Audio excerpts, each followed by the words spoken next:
Hi, and welcome to session 3 of our social media and wellness program. My name is Wendy Shuffett, and I work with Eden's Glory and Foster Kairos. I am the parent coordinator and training coordinator for our programs. And I'm Amber Runyon. I work for the residential home as a resident assistant and for Foster Kairos as a clinical intern. For session 3, we're going to take a look at what are some strategies to help us have safe social media. All right, so for social media and apps, this is a reminder that social media isn't good or bad, but it can be safe or unsafe. So we don't want to scare you away from using um, any social media. It can be really helpful, but we want to be aware of what is out there. So grooming, bullying, trafficking, etc., all takes place across every platform. Social media, messaging apps, and even gaming platforms as well. According to a study done by McAfee, over 70% of teens reported making an effort to conceal online behavior. So some statistics. According to the Milwaukee Public School Report for 2021, 72% of kids engaged with some type of media for 3 hours a day. This was 75% females and 69% male. 68% was online during midnight to 5 a.m. At least one school night a week. We see a lot of more dangerous activity happening during those hours. 70% female and 65% male. 14% have sent, received, shared nude photos or sexual images in the last 30 days, also known as sexting. And this was 13% female and 14% male. Teen online dating. This is a popular way for teens to meet and experiment with dating. There are lots of different apps out there, and we are not even going to be able to touch on all of them, but just being aware of what kind of apps are on your kids' devices. There are often few age restrictions and parental controls on these type of apps. Some more recent statistics, according to Pew Research, 24% of dating teens have dated or hooked up with someone they met online. And according to Wondershare / FamilySafe, 10% of profiles on free dating sites are fake. 1 in 10 sex offenders is on a dating site, and 25% of rapists use online dating apps to find their victims. And so we would like to just make you aware of some of the most popular dating apps so you can just be aware of them and what's on your children's phones, so that hopefully it will spark some good conversations to be able to have with them on ways to be safe. So these are some of the most popular dating apps. Scout is one of the most popular ones. You'll notice no age verification. Multiple underage rapes have been reported with adult predators with that one. Hinge is another one. One of the things that you'll notice with the dating apps, again, is that most of them are location based. And so that means that whoever's using that app on the other end and finding you or your child or whatever will have the location available with that. So it's just something we want to be aware of again. Hinge allows for photos to be uploaded, and often you just have to have a Facebook account to be able to get hooked up with Hinge. A couple other ones that are most popular are Tinder, Hot or Not, and Meet Me. Again, all of these allow the users to have access to photos, their location apps, little to no age verification going on.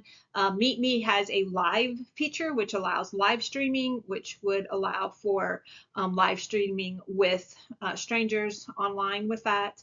And reports of predators targeting children and teens have been seen on that one.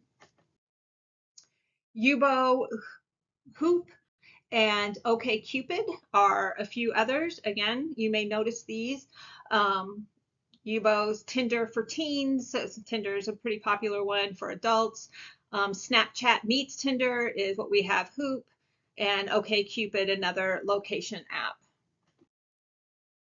There are also what are called hookup apps. These are specifically made not necessarily for dating, but just for hookups.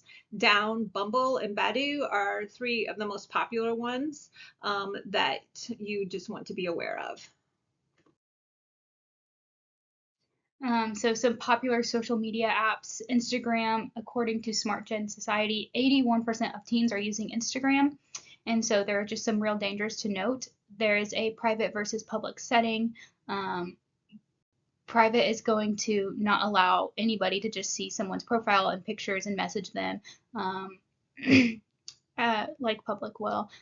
Porn links and soft porn pics, especially under the search tool and the Reels option. We're seeing more and more of this on apps like Instagram. Negative body images develop in 1 in 3 girls that are using Instagram. Rates of depression increase in with users who are using Instagram for 2 or more hours a day on this app. There is direct messaging, and the National Center on Sexual Exploitation announced that Instagram is the primary platform for child sex trafficking and grooming.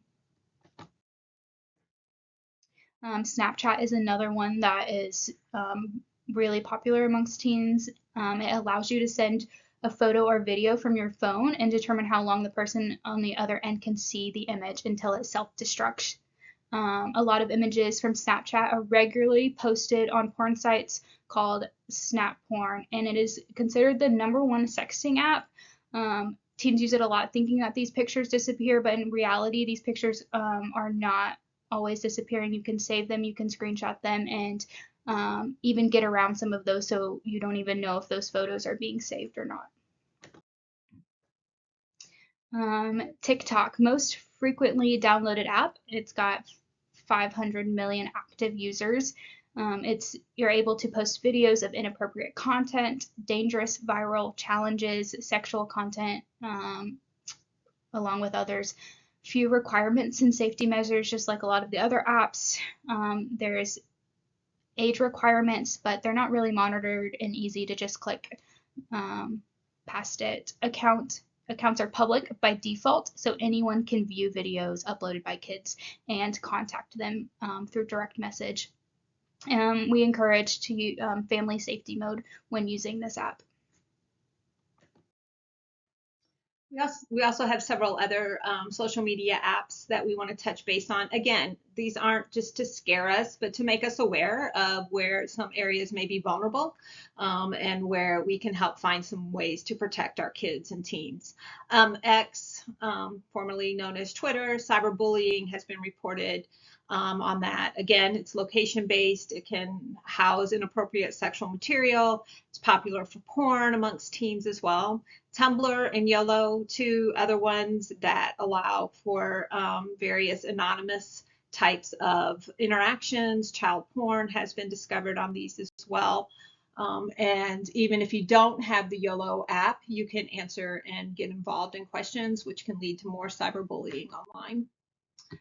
We also are seeing an increase in anonymous apps or anonymous types of messaging apps. Whisper is one of those where you can share your real thoughts. This becomes like a journal outlet a lot of times for teens, but it also can see a high increase of cyberbullying that happens on there. Predators also have been associated with Whisper. Kik does not allow parental controls, and so it has quite a bit of sexting that happens on that. And they even have they've coined a term called a Kik buddy, who is your sex buddy that you have found through Kik. WhatsApp, Telegram, and Yik Yak. Again, these are apps that we may use, and there are a lot of areas that are not harmful here, but we're looking at some of the vulnerabilities and where we want to help protect our kids. And so with WhatsApp, just noticing the vague limitations on adult content, easily able to get around age requirements. Telegram, secret chats, they advertise with regards to that to be able to send messages back and forth secretly. Yik Yak is, again, an anonymous chat app. House Party, Voxer, and IMVU are three other ones. Again, these allow for either videos or some type of voice messaging or live streaming kinds of aspects that allow for sexting and cyberbullying and different types of chat to happen here. IMVU is a virtual universe, and we talked in our previous video about the AI world and how that's beginning to really create a lot of upheaval in our teens' lives, and IMVU kind of plays into that some. It's highly addictive. It's easy to get lost in that world and lose touch with reality. All right. Yarn is a reading app, tells stories. Again, it's just easy to get caught in that fake reality. It has topics such as said nudes and sexting 101. It's very popular amongst teens. Reddit, their age requirement is 13, and there's been found to be a lot of graphic violence and porn. With Reddit and Twitter, or now known as X both, you don't even need an account to access content. You can go to a browser and just search and view without even creating an account, which makes it even more dangerous and accessible to kids and teens.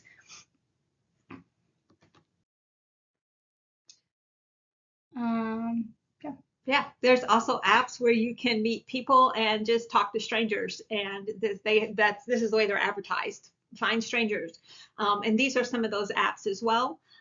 Just to let you know that a few of these were previous apps that were shut down because of the risky behaviors that were associated with them and because of the vulnerabilities that came to children and teens, and they have reopened.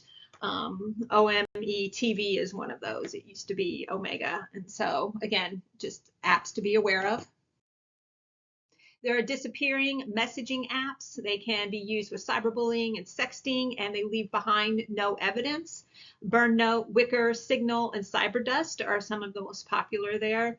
And few of these actually allow you to erase messages off of the other phone that you have sent the information to. And they, again, advertise as send secret texts, videos, and pictures. And these can provide a means for predators to be able to have access to our kids. There are also secret camera apps. These allow people to take pictures and videos without others noticing them. And so the screen can appear to be black or off, and yet these types of apps, Stealth Cam, Private Ninja Cam, Top Secret Cam, are means of being able to take videos and pictures of others without them recognizing it. Hidden apps are used by teens as a means of trying to hide their online behavior. If you remember, we opened up talking about that at least 70% of teens admit to seeking to hide their online behavior from their parents. And so these are just some of the hidden apps where some of these things may happen, that where items may be stored or kind of safely tucked away where parents aren't going to recognize what may be there. So password protected hidden apps, Vault, Keep Safe, Best Secret folder, or a area within photos called private photos, and they're password protected. That's something that should just raise a red flag of what's going on behind there. Disguised apps, you'll see it, Hide It Pro, Keep Safe. The calculator one is one of the more popular ones, a secret calculator or a smart hide calculator. And it looks like that picture there. And so when you look at their phone, you think it's just a calculator, but it's actually a disguised app that allows you to hide certain types of photos and messages and those kinds of things. Sometimes just within general general folders themselves. And then Poof, Cydia, and SB settings also can make other apps disappear. The ability to be able to jailbreak a phone or do rooting within a phone also can allow access to materials. All right, gaming platforms. We've seen this more and more within trafficking and grooming. Some of the platforms used in the gaming world is Discord, Roblox, Twitch, and Steam. Some of these things, they offer ability to exchange images, text, voice chat, aren't looking at age, things like that. Yeah, one of the things that we also found is with AI, you can disguise your voice, and also you can disguise your messaging so that your messaging can sound like a 15-year-old girl that's coming across, as opposed to the 50-plus-year-old man who's behind the screen. And that will a lot of times be used in gaming platforms as a means of trying to direct message another child and try to gain rapport. All right, emojis. if your kids are using any of these emojis, it doesn't necessarily mean that there's a negative meaning behind it. It's just being aware of the context that these emojis are being used in. A lot of these emojis that we have here are being used and to have sexual language without parents knowing, referring to sexual activity. Some things that we really wanted to note that have been known for predators using is emojis like the don't tell parents and let's sneak out, say you are studying, things like that, that groomers will use to kind of disguise their conversations. And here you'll see that there's just lots of different internet lingo. You can take a second and read over it. If you're seeing text and you're not really fully understanding what the conversation is about, or it just seems suspicious, and you're seeing letters like these put together, yeah, have the conversation, look into it with your kids.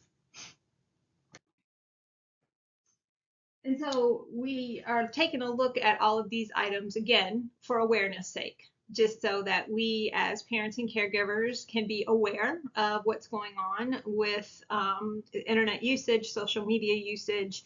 And we want to work together as a family and with our kids and teens to find ways to protect ourselves. And to protect our families. And so we would like to share with you a few protection elements here and also just some maybe help on how to have some conversations. So with regards to protection, just trying to stay up to date as much as possible. I know it's hard. As parents, we are so busy with our own lives and with work and duties around the house and extracurriculars. But it is important that we spend the time to try to get up to date with what is going on with social media usage, with what is going on with the newest lingo, all of those kinds of things, newest apps. Apps are always being reinvented and new ones are coming out, and predators are usually pretty quick to jump on those. So we want to try to just stay up to date. We want to have open conversations with our kids. We want to be able just to share with them and have them share with us without moving quickly into an overreaction on our part or a quick punishment on our part, but help our kids understand why we want to have parental protections in place, why they need to protect themselves. Decide as a family how much personal information is okay to share. A lot of times it's easy for us as parents just to assume that our kids know, no, you don't need to share your address online with someone, but sometimes they just don't know that. And so decide as a family, here are the things that we will not share. Limits, we want to put phone limits in place. We want to have phone checks. We believe that children should not have access to smartphones until they are at least in 8th grade, if not older, because of all that they have accessibility to with that. And so put limits in place on how much phone time they're allowed, social media time they're allowed, etc. Keep your computer in an open space. Have an open room where the computer is kept, where anyone can walk by at any time and see what's going on. The American Association of Pediatrics recommends only 1 to 2 hours per day outside of school for computer or screen time. And at night, we highly recommend that everybody put their phones to bed, and that you be that example. Say, we're going to put our phones to bed. We're going to all keep them here in the kitchen, or we're going to put them in the drawer here, and we'll wake them back up in the morning. Because the first thing, one of the things we want to recognize is that it's going to take a lot on us to keep up, to find ways to protect, because even Meta can't keep up. One of the things that we're finding more and more is that Meta has been trying to keep up. They've spent billions and billions of dollars in a single year trying to keep up with safety protocols, and they have not been able to do that. This is some data here of inappropriate content remains an almost unwinnable war for Meta. And this right here focuses in on graphic or violent types of content and self-injury content. It doesn't even get into anything that might be sexually based that may harm our kids as well. But you can just take a look at the trends of how Meta has seen increases in these on Facebook and also on Instagram. You'll notice for sure the uptick right around when COVID hit, but you can see where they are also trying to keep up, and they can't keep up with the war. And so we want to jump in and do our part as a family as well. And so we recommend that you check all of the safety settings on your child's phone, and you make sure that the parental controls are in place. Make sure all the profiles are set to private.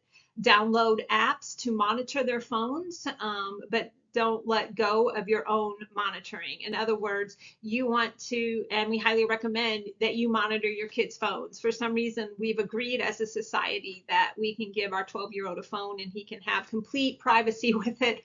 And yet there's other areas where that doesn't happen. We as caregivers and parents want to protect them. So just let them know I will be doing phone checks. I will be monitoring what goes on your phone. It's not because I don't trust you. It's because we as a family want to seek to stay protected.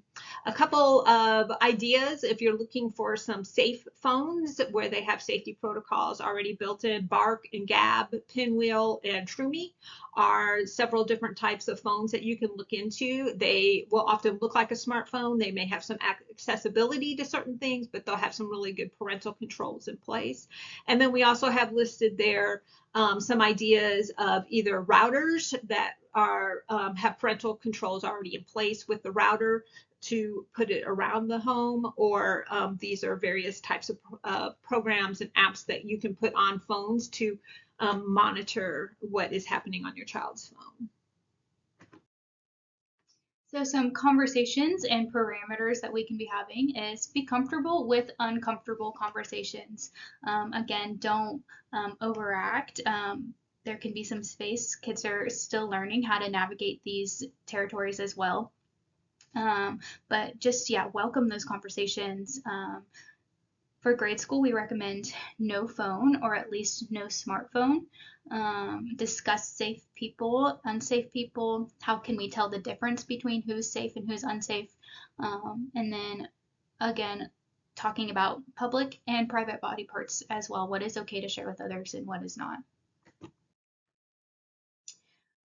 For young teens, delay getting smartphones until at least 8th grade. Set phone checks in place. So just make it aware that you are going to be seeing what is on their phone, and make space for those conversations. Computer and other types of devices like that, keep them in open areas so there's some accountability there. Be open and honest about why you need to check their phone. Discuss dangers, and then if appropriate, the 3 T's. With older teens, be open and honest. Risky behavior such as emotional entanglement, and sending pics, things like that. Just have conversations on what that looks like in an online world. Decide as a family how you protect yourselves. Just agreeing that you're all going to be on the same page. And be a safe landing space for your kid, and just having those conversations, and making sure that they know if they are approached by a predator online, that they can come and talk to you about that, and that there's no shame in that. Yeah, a lot of times what predators will do is when they begin to target the child, that shame element becomes pretty key, and the child feels so much shame, or the teen does, that he or she doesn't feel comfortable turning to their parent. And just letting your child know that you are a safe space and that I'm seeking to protect you will really help with having those conversations. A few just additional follow-up types of notes. Make a pact with your friends where whenever their kids come to your house or your kids go to their house, that everyone will put their phones up and that they will play together, or they'll go outside together, those kinds of things. Keep an eye out for the signs that we've talked about in earlier sessions in yours and your children and in other children. If you begin to see some behaviors that may be risky or may look unsafe, be willing to speak up. Be willing to have those uncomfortable conversations where you need to.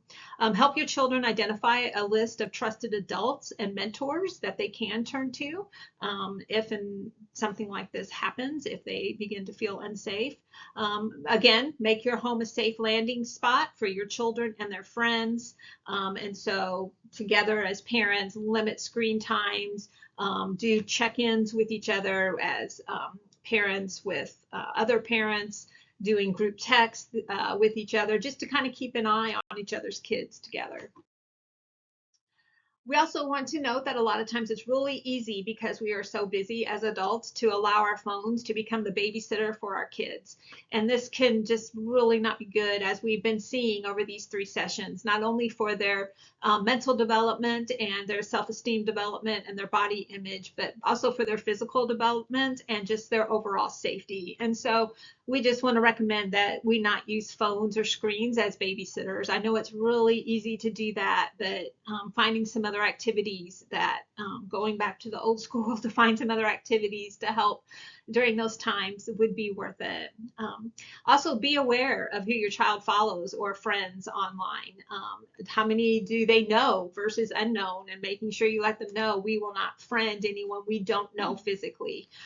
Making sure that we watch our own adult content and language when we are online, and so the child doesn't feel free to begin to mimic us, which is really popular amongst our kids. They'll mimic what they see mom posting or what they see dad posting, those kinds of things. And so we want to be aware that our kids look up to us, and so we want to keep the adult content that we have separate from them.